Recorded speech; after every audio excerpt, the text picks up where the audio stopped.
Yeah, thank you very much for this nice introduction. I'm really grateful to have been a member of this endeavor here. I learned a lot, and I think science is a lot about stimulation. Stimulation in exchange with different people, and in the real end, it's all about people. And so if formally a program ends, that's one thing, and it's sad for the moment, but what's continuing, it's all the people who worked like that, develop the mindset and go out and apply that and further develop that. And this makes me quite happy to see that happening in many places. Now, my talk is about, I called it Collective Action Resilience, a closer look. I will explain in a minute that it's about the human factor in the loop. I think very often we neglect that a little bit. We're talking about technical things, and I would like to look at that a little bit closer. Why did I call it collective action?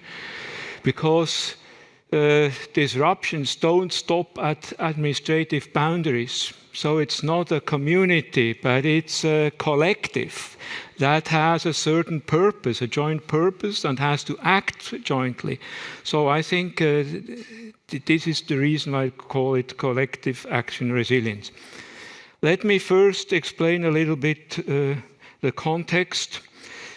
We are now moving, we are in a digital transformation, and this means a phase transition. The systems, the property of the systems are totally different from what we had in the 1970s.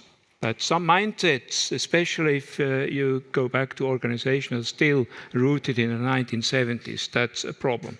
So if you look here, a system under control, this is the physical part. Then you have the cyber part, sensors. Then you have usually controllers, and you have actuators. That's the typical control system, a cyber system. Then you have the human system, and this is all getting together with a communication network. This is cyber, physical, human systems. And it's interesting to see that, for example, in IEEE journal, they more and more promote you shouldn't look only at cyber physical systems, but you should look at cyber physical human systems. The human should be in the loop.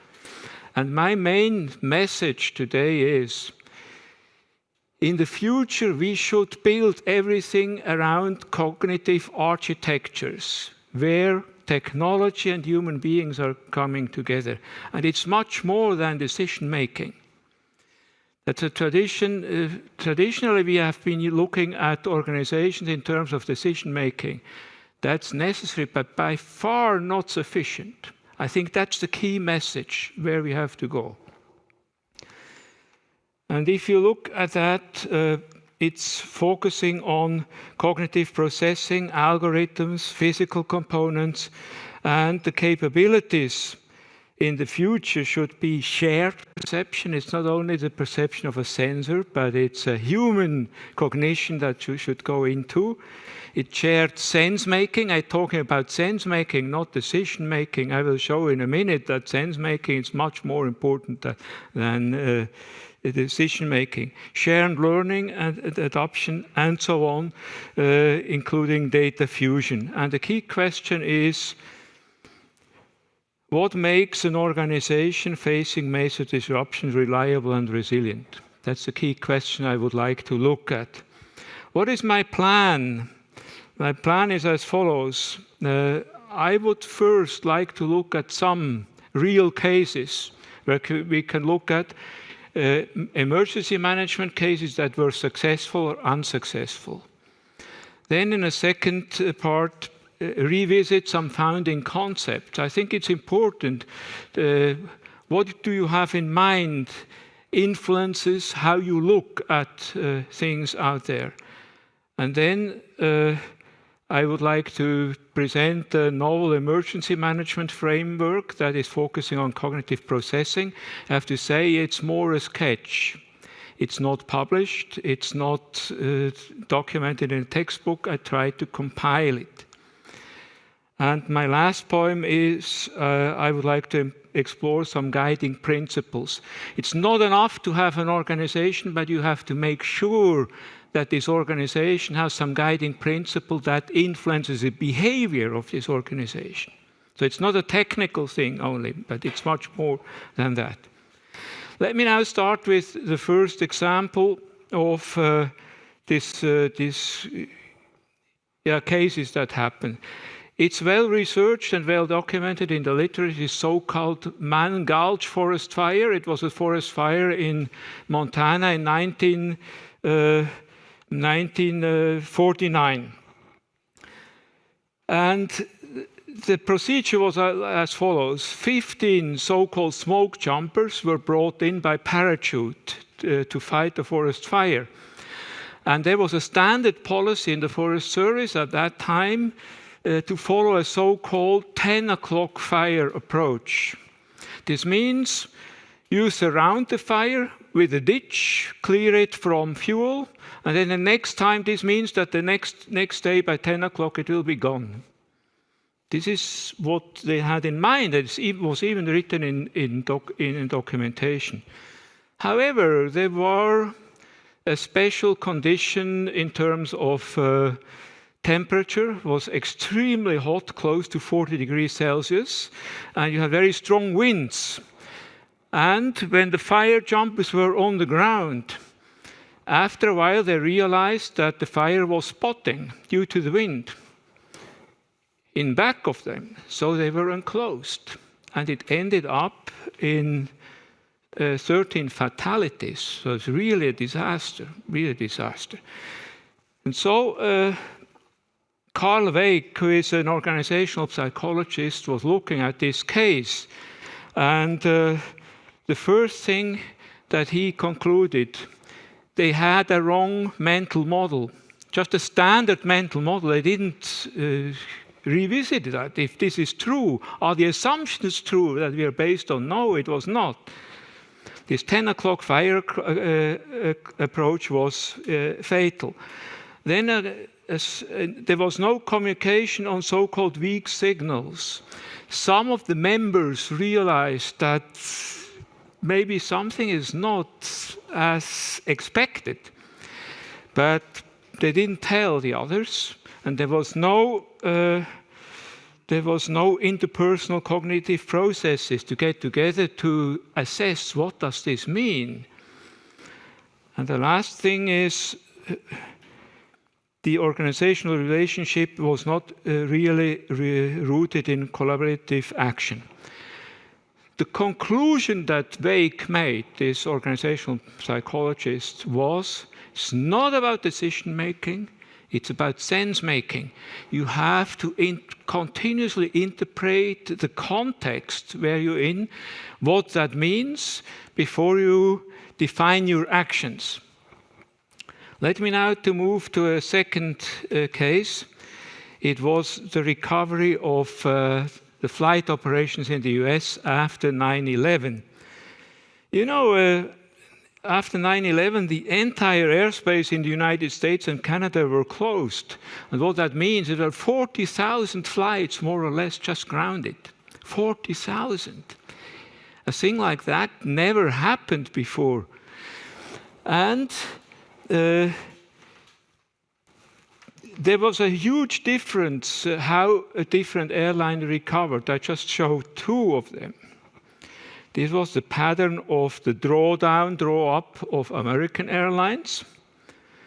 And this was the pattern of Continental Airlines. And the question is, why is this huge difference? Why did Continental recover so much better than American Airlines? And there's a story about that. Continental in 1993, there was the so-called 93 superstorm along the east coast of the United States that brought about 50 centimeters of snow. And the whole flight operations were canceled. And in Newark Airport was closed for almost 2 days. And under these conditions, Continental totally lost control of their operations. if you read that, you cannot imagine. They didn't even know where their crew were, in which hotels. It took them days to find out where the crews were. Somebody had to go out to look the number of the planes, which plane is where on the airport. And it led almost into bankruptcy. And now the interesting thing is, this superstorm became the catalyst to learn and to improve. The Continental said, okay, now we have to do something. It's not enough just to continue our operations as we did before. And they developed quite a sophisticated OR solution, operations research solution, that allowed them to reconfigure flights after disruption. And this was the key why they performed so much better. So what we can learn out of that, I think the key message is, it's not about mainly a recovery, it's about reconfiguration. If you reconfigure after a major disruption, you're much better off next time. I think it's a nice example. Let me go to my third example. I think we have a colleague here, our Japanese colleague. He knows that much better than I, but anyhow, I will try to present it. You all heard about Fukushima, but in the West probably it's rarely known that there was a power plant, the second one, about 100 kilometers north of Fukushima. It's Onagawa. And this power plant survived without major problems. And it's also well researched. It's documented in the literature what happened there. The issue was that the Onagawa case, the responsibility was given very early to the local authorities. I think that was one major issue that you could see. If you just here look at the resilience cycle, the first thing the transfer of authority to an on-site personnel based on mutual trust. This was very important. And then the second thing that happened, the self-organization. People said, well, sandbags are okay, but maybe it's better we triple the sandbag piles just to make sure that nothing happens. And they successfully shut down the 3 reactors and nothing happened, and it survived perfectly. So that's a good example. On the other hand, if you go to Fukushima, TEPCO, the operator, there was a little bit the problem between the communication of what was done in the headquarters and what happened on the ground. Because after the shock they needed support from external support to pump water into the reactors. But it's not so easy under those conditions to get electricity and power again back. So this was one mismatch, and it took quite a while unless the firefighting department from Tokyo found a solution to pump water into the reactor. So to sum it up, the Onagawa people, they were very proactive, and the Fukushima people were very reactive. I think that's the major difference. I think those 3 cases illustrate a little bit that how organizations behave matters a lot. Let me now move to some founding concepts. The resilience, how I see it, I usually define it in terms of functions, and functions in terms of mechanisms that change the state of your system. And what we're all talking about is what you see here. It's this blue one, it's the biophysical part. 4 functions: resist within acceptable limits of degradation, restabilize critical function after something happens, rebuild critical function, and reconfigure those 4 functions. But those functions are coupled, and this is very often neglected, with cognitive functions. Always, always. It's never just the biophysical functions alone. This means stay aware, to sense make, to respond, to learn, and to adapt. And there are some enabling functions. I think it doesn't matter here more. Then the second thing is, I just would like to come back to the resilience triangle. The reason is the following. We need observational data how resilience cycles look like in reality, not how we think it. How did they look like? And to be able to do that, you have to have a very simple model of a resilience cycle. This is why Michel Bruno at that time proposed this resilience cycle, resilience triangle, because you have only 3 points to measure in the dynamics of a system.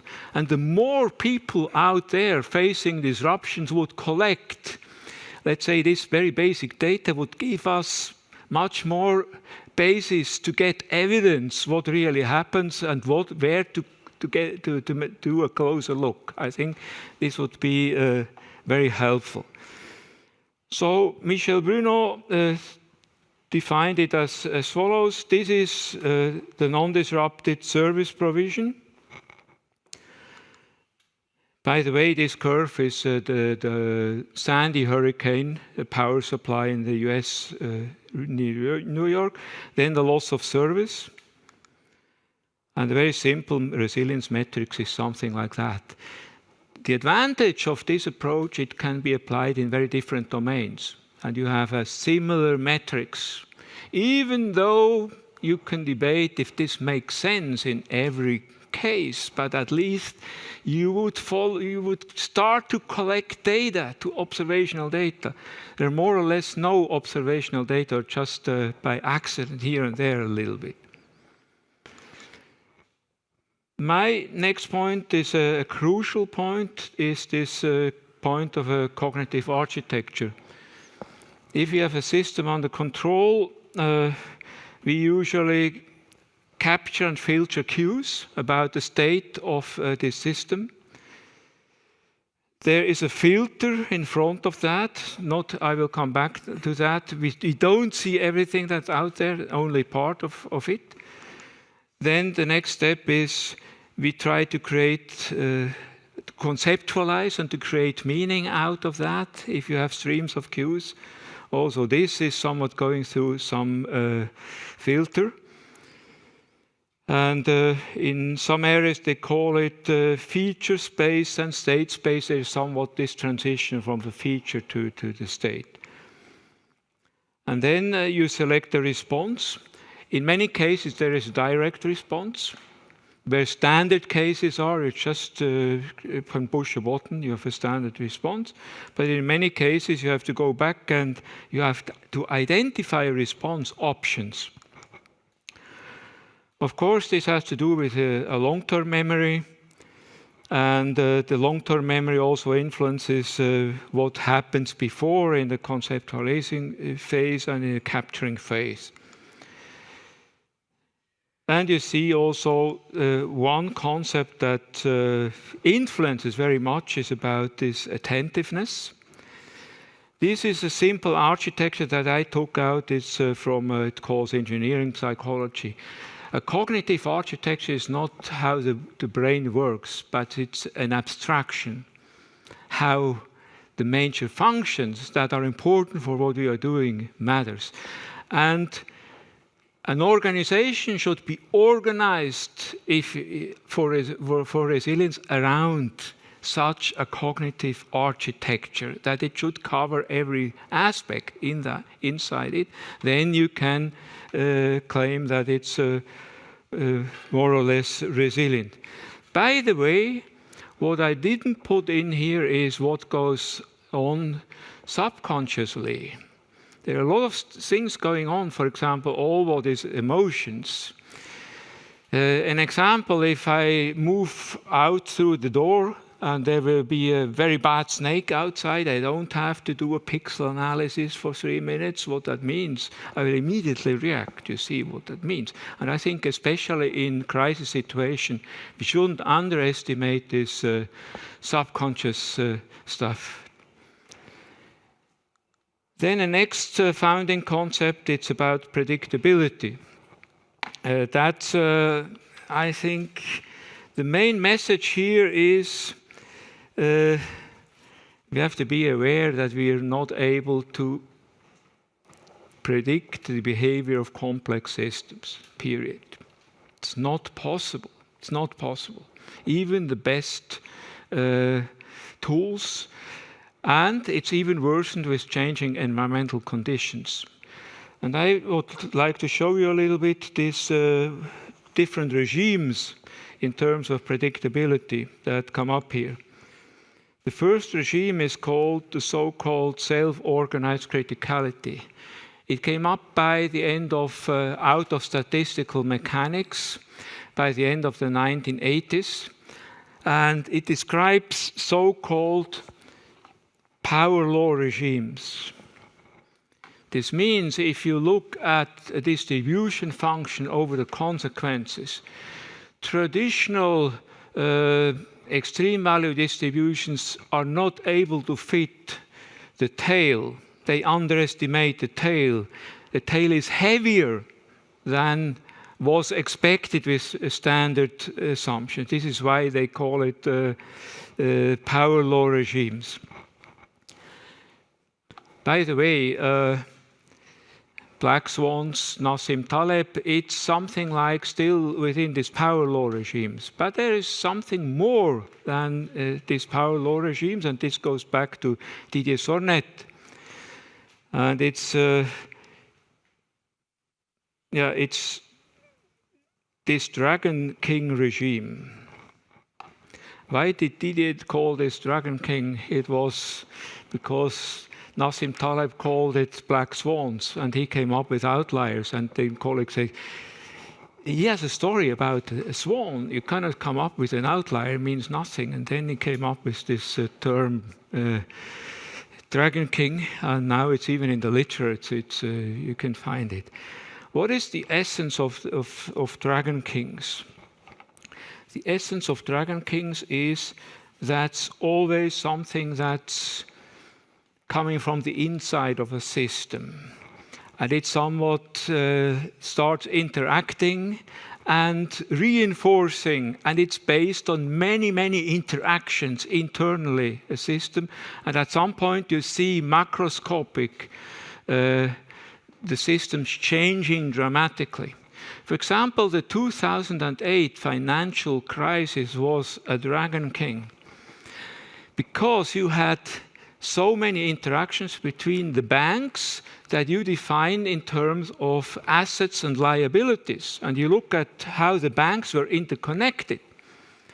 And at some point, if you start to push, it synchronizes and everything starts getting into a critical state. And that's Dragon King regimes. By the way, that's still a problem from the point of look of regulators, because regulators don't like interdependencies. They want to have a rule, or one rule for all the elements in a system, and this makes it even worse. You should do the opposite, to have a lot of diversity to counteract to that. Another example of a Dragon King was the 2011 flooding in Thailand, which disrupted supply chains. And Sornet and one of his PhD students were looking at that. Can we explain that? And the reason was, if you just have interdependencies to your closest neighbors, then a system is still quite stable. But if you introduce interconnections to your second, third, or fifth order neighbors, then a system starts to behave like that, and then you end up in a Dragon King. The problem is, can we detect let's say, this type of events? You can detect them under one condition. If you have streams of sensor data that give you the state variables continuously, and you can look into those streams and into the noise, and then it's able to anticipate what is going to happen.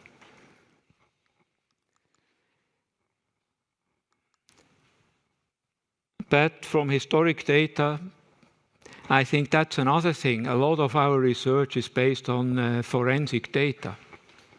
We also look in the past and look at it and hope that this will apply into the future too.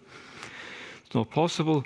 And maybe just I took this picture at a conference, I think it was in New York. On the left-hand side, Nassim Taleb, and on the right-hand side, Didier Sornet. So the two pushing those concepts a little bit further. Now let me come to the introduction of a management framework. If you look a little bit in the literature, before the 1970s, disaster management was followed somewhat a laissez-faire approach. This means something happened, and you just let it happen, and then you look what to do. In the 1970s,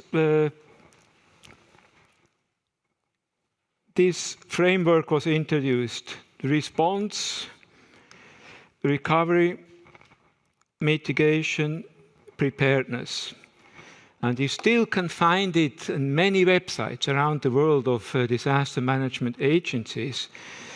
It gained quite a bit of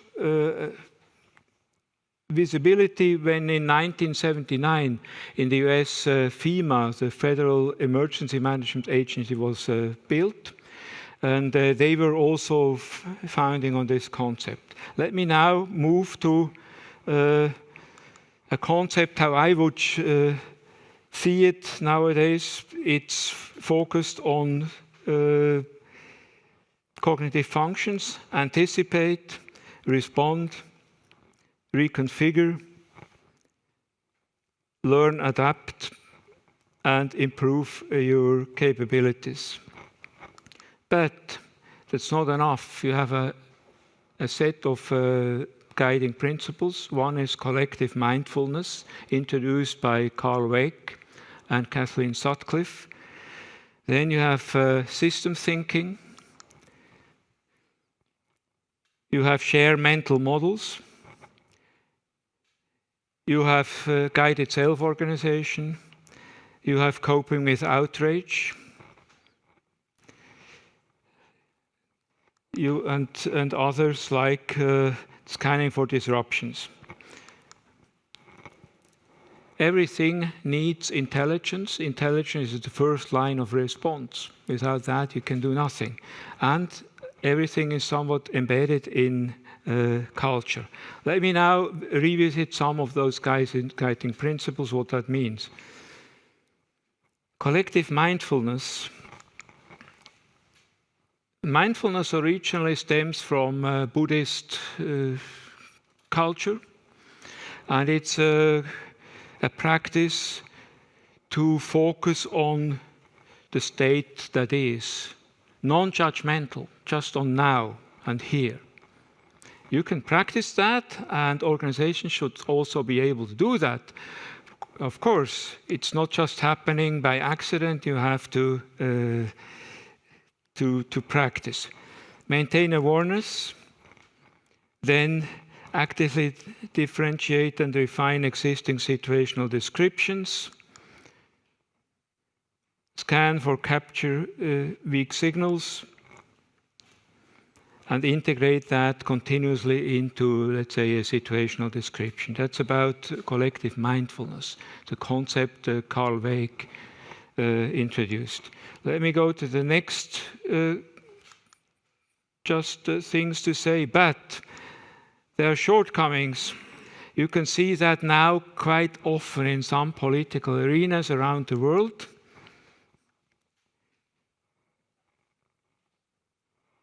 Confidence and fantasy.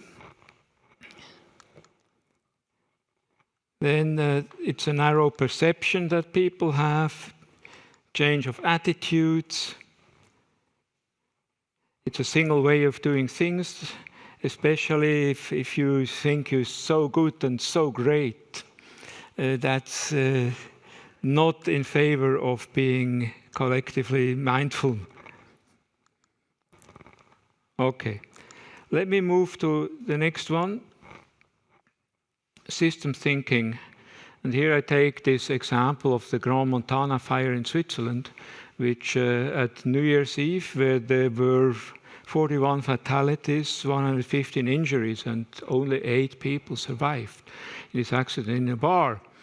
And what happens usually if something like that happens? The first thing is whom to blame. Especially the press is always looking at that. If you look at the problem from a systemic point of view, it's a little bit more different. Here you see the operator, and the operator is embedded in a whole network. I just put that together from public information. The interesting thing that you can see here is these different levels of organizations, they are linked together by constraints. And the safety is defined if you enforce those constraints or not. And this seems to me exactly the problem in this case. So you cannot blame just one person here or one person there. And Kathleen Sutcliffe, Nancy Leveson wrote a nice book. It's called Engineering a Safer World. She shows how safer organizations or more reliable organizations should be designed. And she exactly says, you have to make it a control problem. Safety is a systemic problem. And you have to make sure that constraints are part of a control loop that you continuously watch and implement. I think that's very helpful, this approach. Now the next story is about coping with outrage. It goes back to Peter Sandman. It's a risk communication specialist who coined the term that risk in a public arena is not this engineering point of view with probabilities and things like that. It's just hazard times outrage. It's public outrage. Risk management is managing public outrage. And if we look a little bit about social emotions, you have always this pair. You have it's a bipolar issue: negative, positive, outrage, appeasement, distrust, trust, blame, commendation.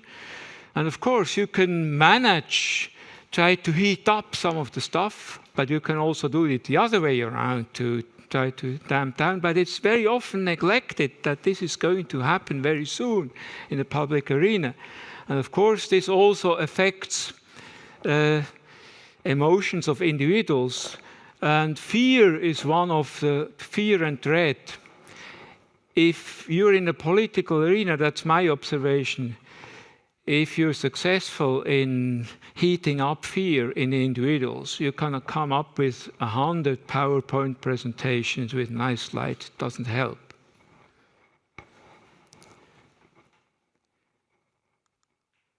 Okay. Yeah. Let me go to the next one, scanning for disruptions. I just took the COVID data in Switzerland. And this goes back also to this Dragon King arena.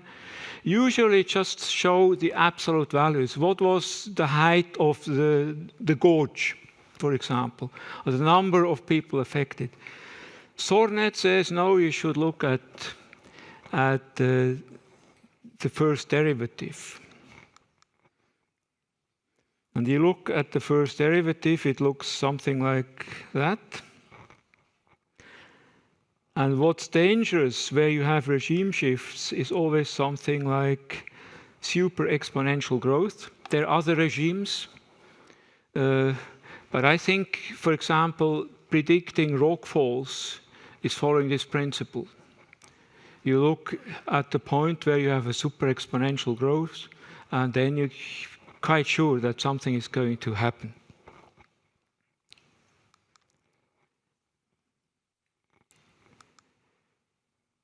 Then how do organizations act? It starts with this intelligence, design, choice trilogy. It goes back to Herbert Simon. So Herbert Simon said, no, it's not only decision making, it's always intelligence, design, choice. And if you look at that, the problem is decision making does not address the core of collective action resilience. That means what happens before? How do you frame the problem? And many things that go wrong, it's not about decision making, it's about what happens before. And those two things is sense making. You see here a definition, the interpretation of streams of cues, and attention. This is a problem to maintain that over a longer time period. It's a challenge.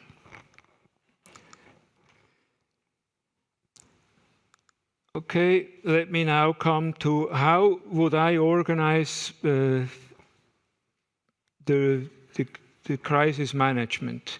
It's somewhat as follows. You have a standard management structure and process, and after a while you should shift to an emergency management task force. And an emergency management task force, it always has to have an intelligence cell. This is absolutely crucial, aiming to bring together all the information and to create a situational description. And then the second thing is you have to have an operations cell that handles all the decisions and the actions. I would introduce, from what I know, an outrage management cell to make sure that you can and you should do that, because it can disrupt things a lot. I would also introduce a stabilization cell, just looking how can we stabilize the critical functionality, and then a reconfiguration cell. If I look back what happened in Sulawesi after the tsunami, people started to rebuild everything the same type it was before, exactly before. So you double, copy-paste the problem. You should look, now there's a chance, a window of opportunity to improve how to do that and to start very early to think about that. I think that's what's very important. And of course, you have to have a communication cell. And then at some point, the standard management structure is taking over again. Finally, there's this saying by Christian Pfister, is a historian, that we lost our disaster memory, the collective disaster memory, since the late 1920s. So in ancient times, people had a lot of landmarks and things like that that all the time warned people. And I just put two things. One is the Zouave du Pont d'Alma in Paris, where every kid knows what that means. And the other thing is just a gorge. Another example would be Smokey Bear in the US, a comic figure. Or I was thinking about Snoopy could be used as an advocate for things, because maybe also because I like him so much, you know. Snoopy is reading a book, War and Peace, but only one word a day. That's the thing I really like about it. Okay. That's what I wanted to share in. Let me sum up what I think is important. We should focus on problem framing, not decision making. We should also develop a top-down process to build safety and resilience into systems. That does not happen. Nancy Leavis has a quite detailed procedure based on systems engineering, how to do that. Then design and control of organizations around joint cognitive architecture. And it should follow a set of guiding principles. and this outrage management. And I thought to finish, since we are in the Lichtenberg house, maybe this could be one sentence to close with. I think it's the truth about it that he said a lot of time back. But yeah, this is what I wanted to share. Thanks a lot for listening.